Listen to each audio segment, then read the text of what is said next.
तो यार आप जैसे रिक्रूटमेंट करते हो, काफ़ी बारी जो लोग दिक्कत फेस करते हैं उसमें से जो एक मेजर प्रॉब्लम है वो है कि लोगों का क्राइटेरिया पूरा नहीं हो पाता अगर कोई प्लेसमेंट में बैठता है, कॉलेज प्लेसमेंट में। ये हमें किसी ने बताया ही नहीं होता है कि आपको टेंथ में भी 60+% रखनी है, ट्वेल्थ में भी 60+% रखनी है एंड बीटेक में भी रखनी है। तो जो कंपनीज आएंगी तो आप उनका क्राइटेरिया फुलफिल कर रहे हो तो आप बैठोगे।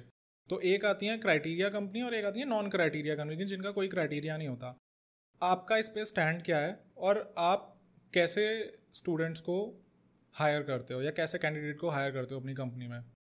वेरी गुड क्वेश्चन, क्योंकि ये एड्रेस होना बहुत ज़रूरी भी है मेरे हिसाब से यार।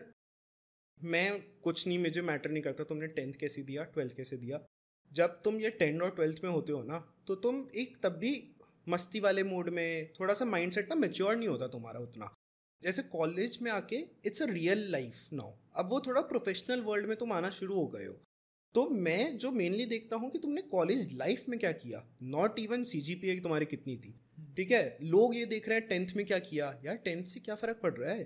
टेंथ में वो पास भी हो गया या वो फेल होके उसने एक और बार पास कर लिया, तुम्हें क्या फ़र्क पड़ रहा है? उससे क्या होता है यार, एक बंदा हर लाइफ में अपना चेंज होता है आगे जाके, राइट? और मेच्योर होता है धीरे धीरे, उसको अपनी रिस्पॉन्सिबिलिटी समझ आती है। That's how a person grows. अब तुम बोल रहे हो यार टेंथ में ना इसने ऐसे, ये तो फेल हो गया था और फिर से ड्रॉप लेके फिर से टेंथ करी, क्या हो गया? अच्छी बात है, मतलब अगर उसने कर ली ना, अभी क्या है उसका सिनेरियो वो देखो, क्या वो उसके पास स्किल्स हैं? ये सब फिर चीज़ें मैटर करती हैं कि स्किल्स हैं, उसने प्रोजेक्ट्स कर रखे हैं, इंटर्नशिप्स कर रखी है, कुछ कुछ कंपनीज DSA भी देख लेती है तो DSA कर रखा है।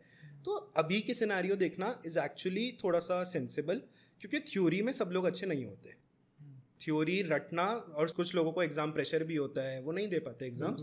तो ये सारी चीज़ें ना, मतलब मेरे हिसाब से बहुत छोटी हो जाती हैं एक लाइफ को, अगर आप पूरे ओवरऑल देखोगे और जब आपको काम करना है तो। यार कनिष्क, आप जैसे रिक्रूटमेंट करते हो तो आपके पास ऐसे भी कैंडिडेट्स आते होंगे जो कि नॉन टेक्निकल बैकग्राउंड से हैं, सिविल, मैकेनिकल, इलेक्ट्रॉनिक्स। ये मैं क्वेश्चन इसलिए पूछ रहा हूँ क्योंकि मैं खुद एक इलेक्ट्रॉनिक्स बैकग्राउंड का स्टूडेंट रहा हूँ। एंड जब मैं अपना करियर स्विच कर रहा था from electronics to software development में, तो मैंने काफ़ी ज़्यादा स्ट्रगल फेस करा था।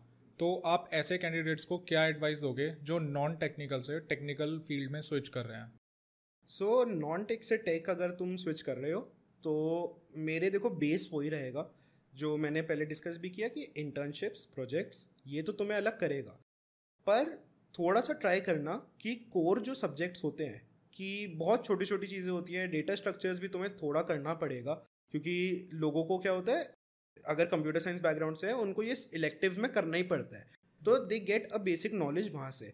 प्लस थोड़े से कि प्रोसेसर्स कैसे चलते हैं, हाउ द इंटरनेट वर्क्स, थोड़ी थोड़ी चीज़ें कि नेटवर्क कैसे वर्क करता है, ये सब चीज़ें तुम्हें एक्स्ट्रा सीखनी पड़ेगी।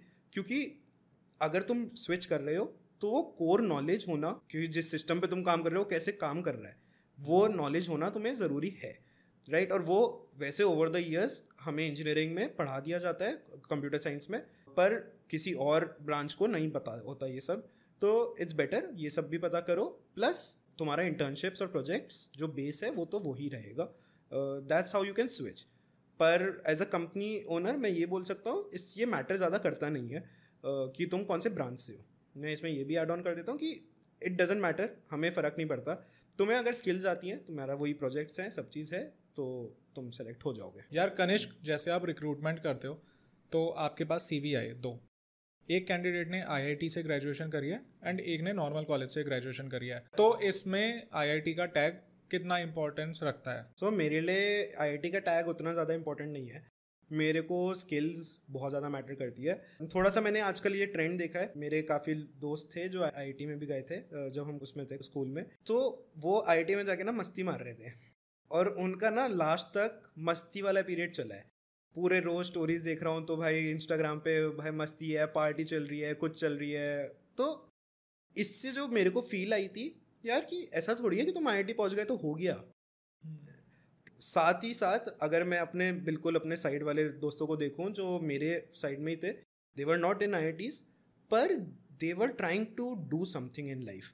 वो ना कुछ अचीव करने में भी पीछे लगे थे, उनके अंदर वो एनर्जी तब भी थी आफ्टर 12th। इवन उन्होंने मेंस दिया, सेम ही मेंस एडवांस सेम दिया, तब भी उनको निकल के था नहीं यार अब भाई हमने कुछ किया नहीं है, कुछ करना है।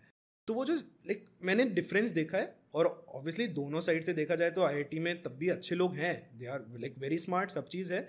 तो मेरे को ना ये टैग मैटर नहीं करता, मैं दोनों को सेम ही चीज़ें से देखूंगा, सेम ही नज़रिए से देखूंगा, कोई मेरे लिए कॉलेज मैटर नहीं करता। और ना ही आजकल के लोगों को करना चाहिए, और ना ही वो कर रहे हैं, क्योंकि गूगल Tier 3 कॉलेजेस से भी उठा रहा है लोगों को। अब ये थोड़ा सा मिथ हो गया है आईआईटी का टैग, फॉर कंप्यूटर साइंस तो एटलीस्ट।